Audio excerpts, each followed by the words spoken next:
Think about the people who were in your life when your relationship began. The friend who called every week, the sister who knew everything, the family dinner you never missed, the girls' night that happened whether you had a good week or a bad one. Now think about where those people are now. If the answer is further away than they used to be, less present than they once were, somehow on the outside of a life they used to be inside, I want to talk about how that happened. Because chances are it didn't happen all at once. And chances are it didn't feel like losing something at the time. It felt like choosing him. I never had a large circle to begin with. But the people that I did have, my best friend, my family, they were real and present. By the time I understood what was happening in my relationship, I was ashamed. My best friend didn't know what I was living through, not because she didn't care, but because I never told her. I was too deep inside it by then to know how to say it all out loud. That's not an accident. That's isolation doing exactly what it's designed to do. Here's what isolation rarely looks like. It rarely looks like someone telling you to cut off your friends. It rarely looks like a dramatic ultimatum or an obvious demand. If it looked like those things, she'd recognize it immediately. She'd have a name for it. Instead, it usually looks something like this. You mention to your boyfriend that your friend, let's call her Cheryl, expressed some concern about your relationship. Maybe she asked why he calls in the middle of girls' night. Maybe she said she feels like she never sees you anymore. Or maybe she just said she's worried.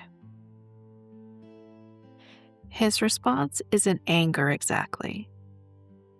It's something softer and more effective than anger. You don't need that negativity in your life. Cheryl's never really supported you anyway. We're doing good. Why does she have a problem with that? Something shifts. Not dramatically, but slightly. Cheryl's concern that felt like care a moment ago now feels more like judgment.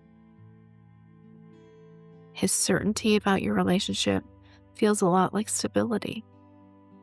And so the next time Cheryl calls, you let it go to voicemail. Because you're not in the mood for questions. That's how it starts. Not with a door slamming shut, but with a call going to voicemail. And then another one. And then you stop noticing that you're not calling back. Here's what's important to understand about isolation.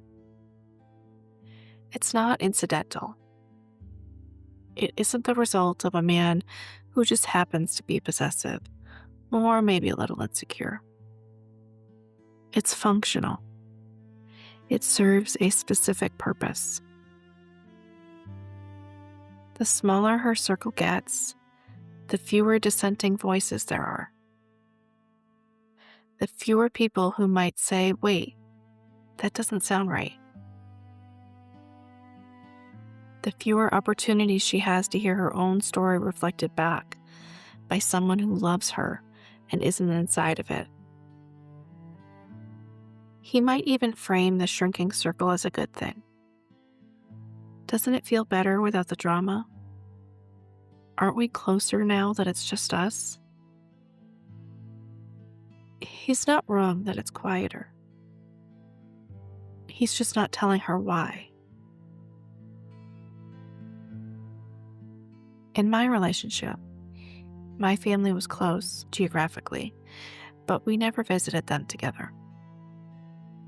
We did most things as a couple, but my family wasn't part of that. My sister was someone he alienated early, and there were no joint dinners, no holidays spent together, and certainly no casual Sunday afternoons at my parents' house. And when he wanted time for himself, he took it. He'd go out with friends, drinking, or whatever it was they did, and come home when he felt like it. I was home waiting. The time alone felt normal, but it also felt heavier than normal. It was less optional and more expected. The distinction between chosen solitude and imposed isolation, it's worth sitting with. Because chosen solitude, it fills you. Where imposed isolation, it empties you.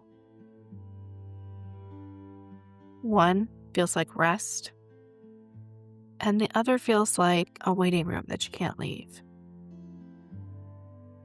There's a moment I keep coming back to when I think about what isolation costs. He handed me a cigarette one night sitting on the couch. He just passed it to me, expecting me to take it. There had been a moment before that one, in the car, where he'd done the same thing. I had never smoked, never taken a single puff before that moment in the car. But I took it, and I coughed when I handed it back. What stays with me about those two moments isn't the cigarette itself.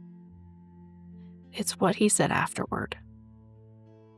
That my doing these things for him was bad. That changing for him, it wasn't a good thing. And then he handed me the cigarette again. He named the problem. You're changing for me. This isn't good. And then immediately repeated the behavior that was causing the change. The confusion that creates isn't accidental. It's the same double bind we talked about with gaslighting. There's no correct response. Whatever she does is wrong. And the people on the outside watching this, the ones that she slowly stopped calling back, they see something from the outside. They see her becoming someone different. Someone who takes a cigarette. Someone who sits around waiting at home. A woman who stopped asking questions about where he's going or when he'll be back because asking has a cost. When the environment is all you know, it stops looking like an environment and it looks just like regular life. That's what isolation does. It doesn't just remove the people who might help or help her see more clearly. It removes her ability to see clearly at all. When the only perspective available is his version of events, his assessment of her worth, his framing of what's normal, she loses the ability to compare and contrast, to remember who she was before this. I didn't recognize what was happening to me until years later. By then, the shame of it kept me from reaching toward the people who might have helped. That is isolation completing its work. If you're looking at your own life and noticing the distances, the friend you stopped calling back, sister who feels further away than she used to, those family dinners that stopped happening along the way, I want you to know something. The distance wasn't your failure.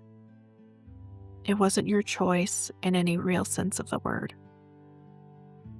It was the predictable result of an environment specifically designed to make connection feel dangerous and solitude feel normal. You didn't lose those people. They were moved. Here's what isolation can't touch: the people who loved you before he arrived. They're still there. Some of them are waiting in ways you don't know yet. Some of them have been watching from a distance, hoping you'll find your way back. Some of them will answer on the first ring. Rebuilding after isolation is not quick, and it's not always easy. Some relationships won't survive the distance, and that's a loss worth grieving. But some will. And the ones that do often come back stronger the second time around. You'll also get to build new ones as the version of yourself who knows what isolation looks like now and knows what it costs. That knowledge changes who you let close and how close you let them get. The waiting room has a door. I'm Maria. I hope you'll join me as I continue this conversation. Until next time.